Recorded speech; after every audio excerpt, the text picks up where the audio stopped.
Of the 126 torpedo bomber crewmen who attacked the Japanese fleet at Midway, only 18 returned alive, an 85% mortality rate. During just 20 minutes of combat, entire squadrons were annihilated before even launching a single torpedo. But what was truly terrifying wasn't the violence of combat itself, but that everyone knew exactly what awaited them before taking off. And now you're going to understand why flying a torpedo bomber was practically a death sentence.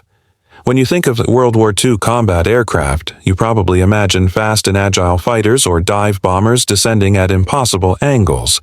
But torpedo bombers were something completely different. They weren't fast, they weren't maneuverable, and they had no tactical advantage except one. They could sink a battleship with a single direct hit, and that made them essential, no matter the cost. The problem started with the basic physics of the weapon.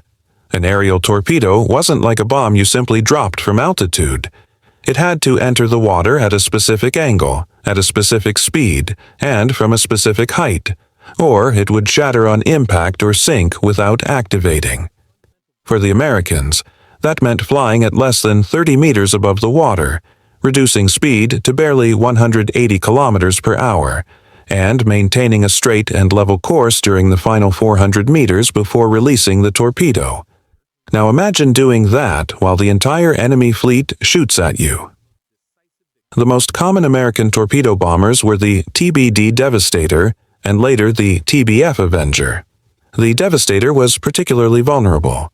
It had a maximum speed of only 330 kilometers per hour when carrying a 900-kilo torpedo hanging underneath. To put this in perspective, Japanese Zero fighters flew almost twice as fast. Once a torpedo bomber began its attack approach, it was basically a giant, slow target moving in a predictable line. But speed was only part of the problem. The other was that you couldn't attack from any direction.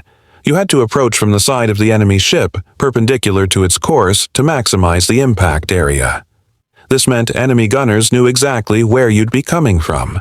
There was no element of surprise, no last-second evasive maneuvers. It was flying straight into a wall of explosive metal, and that wall was absolutely lethal. A typical Japanese battleship or aircraft carrier had between 40 and 120 anti-aircraft guns of different calibers.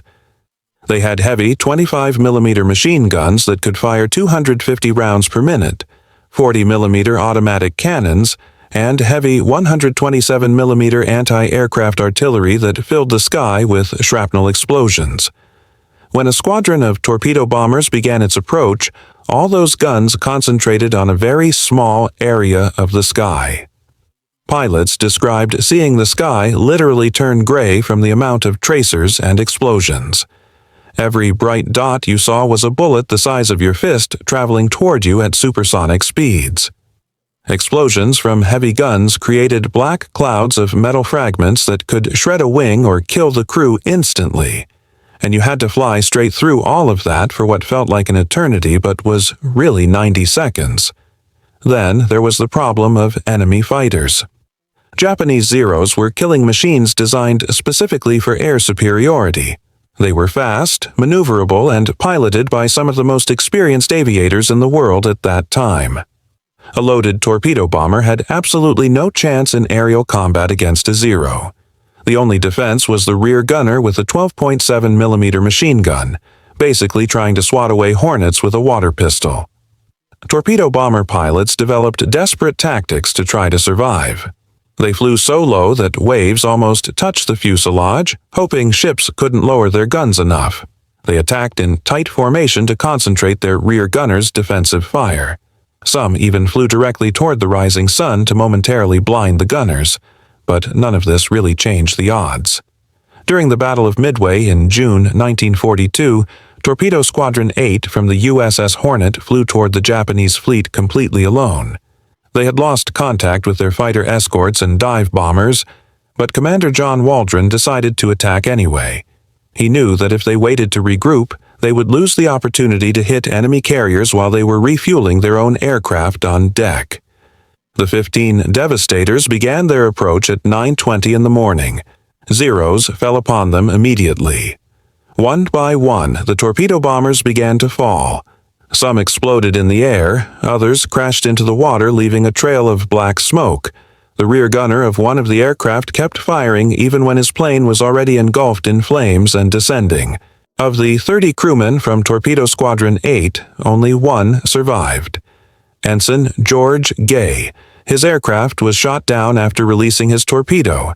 He spent the next 6 hours floating in the middle of the battle, hidden under a seat cushion, watching how the rest of the battle unfolded around him. He was able to observe from the water how American dive bombers arrived later and sank 3 Japanese carriers in a matter of minutes.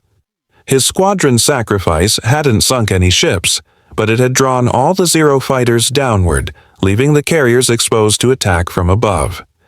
None of their torpedoes had hit their mark, but the problem with torpedoes went beyond the difficulty of launching them. American torpedoes in the early years of the war were fundamentally defective. The Mk-13 torpedo had multiple design flaws. Its magnetic detonator frequently failed or activated prematurely. The contact fuse would break on impact instead of detonating. The depth mechanism didn't work properly, causing some torpedoes to pass beneath the target without making contact. So pilots weren't just risking their lives in nearly suicidal attacks. They were doing it knowing that even if they managed to get there, release the torpedo in perfect conditions, and survive to return, there was more than a 60% probability that the torpedo simply wouldn't work. Pilots reported seeing their torpedoes hit the side of an enemy ship with a dull metallic sound and then simply sink without exploding. Imagine the frustration. You see your squadron mates die around you. You fly through the densest anti-aircraft fire you can imagine. You manage to position yourself perfectly. You release your torpedo at the exact moment. You watch it travel in a straight line toward the target. It impacts the hull, and nothing happens. This occurred again and again during 1942 and 1943. American naval engineers refused to believe their torpedoes were defective. They blamed pilots for launch errors. It took almost 2 years of constant complaints and overwhelming evidence before they finally admitted the problem and began fixing it. By then, hundreds of crews had died in attacks that never had a real chance of success. The improvement in torpedo technology came at the same time that new TBF Avengers were entering full service. The Avenger was faster, better armed, and more resilient than the Devastator. But even with better aircraft and functional torpedoes, losses remained brutal. At Leyte Gulf, in October 1944, torpedo bombers still suffered casualty rates exceeding 40% in attacks against the Japanese fleet. Being captured after being shot down at sea was its own nightmare. Torpedo bomber crews who survived being shot down were rarely rescued by friendly forces. American submarines performed rescues when possible, but in the middle of a naval battle, you were on your own. If the Japanese picked you up, the treatment was unpredictable at best. Some prisoners were treated according to the conventions of war. Others simply disappeared. There are documented reports of rescued crews being interrogated and then summarily executed, especially in the later years of the war when Japan became more desperate. The water itself was an enemy. The Pacific is vast and empty. You could float for days without seeing land or ships. Dehydration came quickly under the tropical sun. Sharks were a constant threat.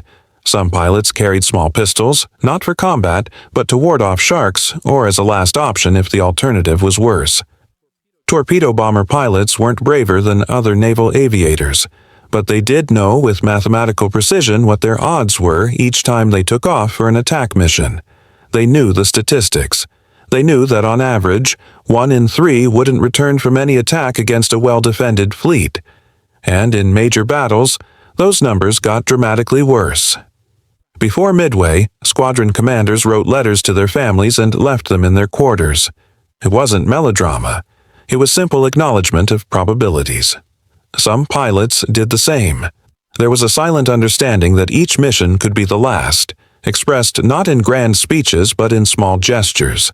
Cigarettes shared before takeoff, forced jokes, photographs kept in flight pockets. The ground crews who armed the torpedoes and prepared the aircraft knew it too. Watching a complete squadron take off in the morning and counting how many returned in the afternoon became a somber routine. The empty spaces in the mess hall that night. Personal belongings quietly packed away. New pilots arriving to fill the positions, knowing exactly why there were vacancies available. Toward the end of the war, tactics had evolved. Coordinated attacks with dive bombers and fighter escorts improved the odds. Torpedo bombers began attacking in multiple waves from different directions to divide enemy defenses. Radar technology allowed more precise approaches. Torpedoes finally worked most of the time. But even with all these improvements, it never stopped being one of the most dangerous jobs in a war full of dangerous jobs. Torpedo bombers sank some of the most important ships of the war. They contributed to the destruction of carriers at Midway, Coral Sea, and the Marianas. They damaged or sank battleships, cruisers, and destroyers throughout the Pacific. But the cost was extraordinary. Thousands of aviators died flying these attacks. Not in glorious explosions, but in slow descents toward the ocean, trapped in smoke-filled cockpits, or floating in orange life rafts waiting for a rescue that never came. The U.S. Navy finally replaced aerial torpedoes with guided missiles in the decades after the war. The era of the manned torpedo attack had ended.